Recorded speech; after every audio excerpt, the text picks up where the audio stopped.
Mema obibia akwaba ede ebatuma GHS so nyamisha musedane damunya ebre eji edwa etie ensem amosomfo muniaba epesikapa mede ebebesumo ewe yefidi kese yi asugana wahala dwumedie ena ebre asose yede ebeto eyemuni na ebusuafo enede de chese ye Ghana journalist ni abrante chese ni abresa krodom wo hwese de enoma elko ne se de empanifo bi ato enoma asawram se ye Ghana de chese no pepe bia na sa de pabia entimi efri yemu entimi ema na da ne da yebu ye ne ergu enoma wo hu ni se de ebre aso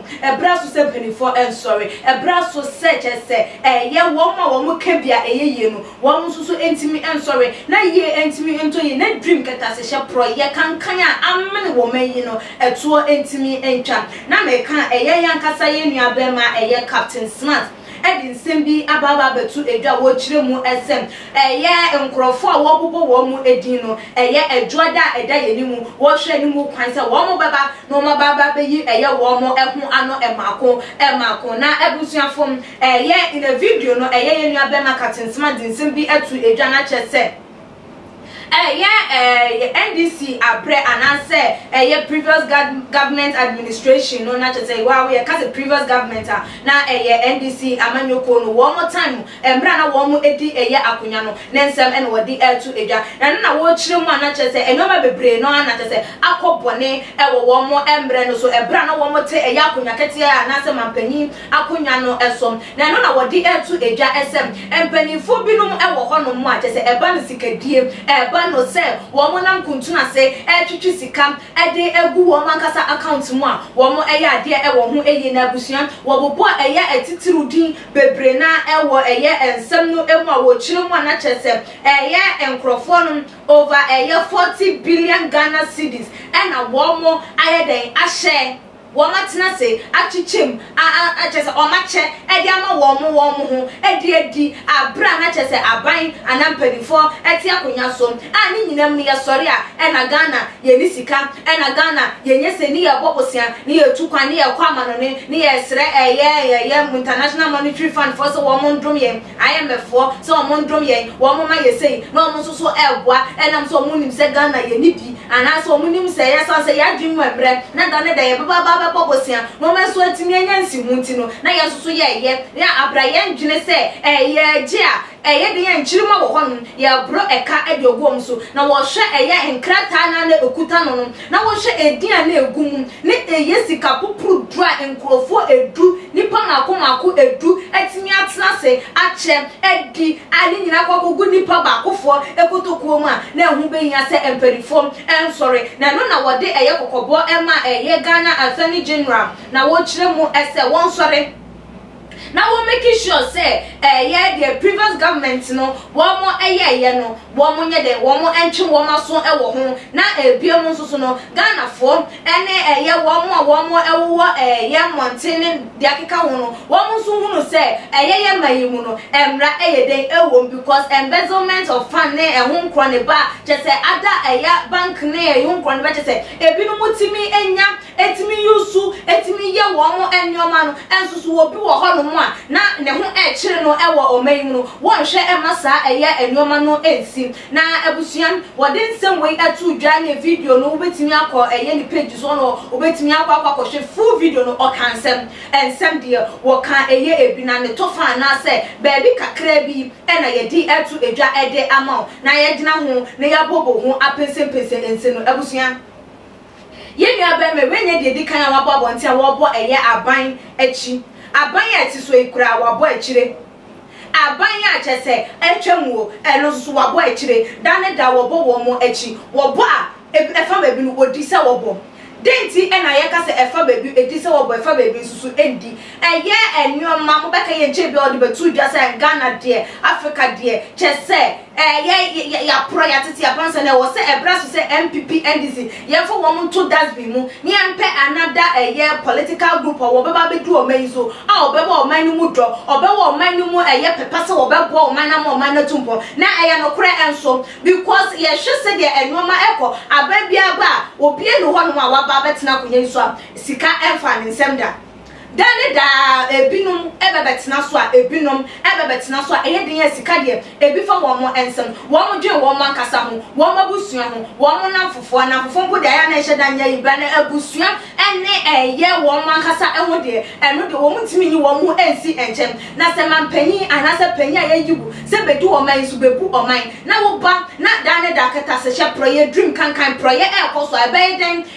enchirima so etimi aba benya adusua pa bi di efrim na nti oka we ya odi ese weden woka na wenye de kan yo wenye de kan ya sanyoma we nyina ekoso aban bebre na aba betena so ayeden akwa dane da wo mo ba ene ye beba ba be nhwehwemu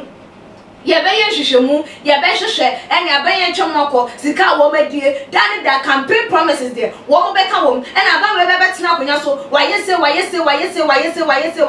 ye ba ye be hwehwemu wonya betina konya no so na ne refi hwehwemu because onim se wonu sugo obedibi wo free so obi so ba be hwehwemu enti ene awanye den wonya obi hwehwemu na wato atwene na je se wo deceive Ghana fo waka wo madwuna bom anase je se wadada wo mo wa focus kwa so nya wo mo vote bi enti eno anom de ope ena wo ye na se ye de say etina wo man mu na ensem no say dan da koso sem na empanifo o mani koso dan da wo mo nim se de ekoniem we wodi aban sika we wodi wo man sika na so ye benya hwe ha ya kan no tum all because of kakra wa yesu ye benya atafri enti a ene ne ye po man nkoso na se ye po man fombo enu ti ne ka se efa baby so wo kan wo di se eye de wo kan na efa baby a ye hu ne sem wondi anase ensem fata ne sem wenya edin wenya enkrofo wo mu edi sika no social media so no enya de se honom ena e ba be ka asem na mayen social media wonya post ni social media wonya lawyer ni social media wonya judge no wababa be so nipa na wabobo wo mu ne se nipa so besi nipa obenten mate udin wo me ma be fonten times so anase mate udin e wo mi page honom enti ena brei na me fa nkokot da bi court wo ho enti wonya din na wonya evidence a e kire sem ayampa nipa so besi wo benten ana wo ma wabobo wo mu edin no wo mu edi wo man esika na sika bi afa wo mu nsase ana wo mu siase a enu te wo se emra no wo mu dia enya de ntina wo fa nkokot se wo pepa na na se waye wa dwensem wo beboa ama wo man no ye ato ye no kuradie akoso wo man mu a de ntina wo fa nkokot na wo de beto social media because ye dan da wo de tu ho no mu ye den a eboa wo bi a wanti ye wati o empanifo no so wo mate enso den ena wo mo ye dia fa hu wo mo nya bibia emfa hu wo mo te enkwanhie a aposifo etem enoma ekoso a empanifo wo mo te enso wo mu tu anamon bia enti wo hwe na nsusu wo hu no se a me nsusu metina ase me duadua mu me hu no ye me hu se ni password wo benten sika bi sei ena wadi e dey free Ghana for ye kofes mu enya wo se emra no ni di mo bebe kire mu se eye no kure anase enya no kure no enu anu no na enya wo di akokot because court ena ye di asem wo man mu no ye de mra ena ye den adwumenye social media ena ye di ye adwuma because wo be kan social media so awaka wate wo be ka se we menya ndeng obi wo hono ma wate pa wate aso be ka se den na menye aden wo ma die ye ye hwehwea enye yi by so wo de court na wo prove wo evidence wo de wo wo prove court to eja eho ena no susu mpanifo betimi ayo ma de sem wo mo be ye hwehwemu wo mo betina so because they say special prosecutor crampo no me hu adwuma bi anasem prosecution bi a watimi aye ama ye timi hu ni se we de ya che no enti nka wo nya ye na nka de akwa no se oh ma papa say na me hunu dia fa nkrofo we mu enti ye hwehwemu na no so temi ayeden etu anamona timi aboa na abusua sa wo betina wo mayimu na obedi wo mai boni akonfo a woti kurum na wo pe kuro no anim guase wo pe kuro ni say kuro na bo a wo so ye den kai hu sa woti mu bi wo mati mu bi ebe bedrum mre bi no wo ni ho no mo onim sa wo boa sika no wo de ma de wo de wo mu kogu ama no wo de ko kai hu se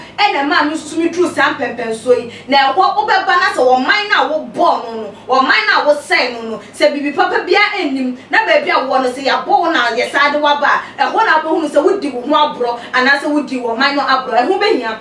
brasun sempelifo se de eye nua ba mai ede ema eye attorney general se won sore waka no ensore na nie eye enhwehwemu bia wo se koso no ye hwe na ye because Ghana ye brem Ghana sika wom Ghana nyoma wo majapade wo ma wo se ye hwe ne yo so yetimi didi ehu eyie den so dan da ya bo bosia yi enti ebe wie ye de ebusua ensem we de dan da ye kase ye kan ebre ebekọ dan da ye betina ho ye beka na so ehia eye empanifo wo mu nimde o ma ye o ma dwen sem o man no wo mu be man na eye den ACP asita eno ene ye hia e wo mem ne ye njai sem an nipa we de ya wo me ato MPP mu ya wo me ato NDC mu ya wo me ato CPP mu PPP mu enti me de nipa no wo yo wo nyo wo bo man no wo du o man na bro no na meto man ye nyai sa de no na ye nhwe nipa obetinya bo man no na man na tinya akoye na ye yi wo so sem penny bi anase be ye bibi wo man mu a enye wo huntia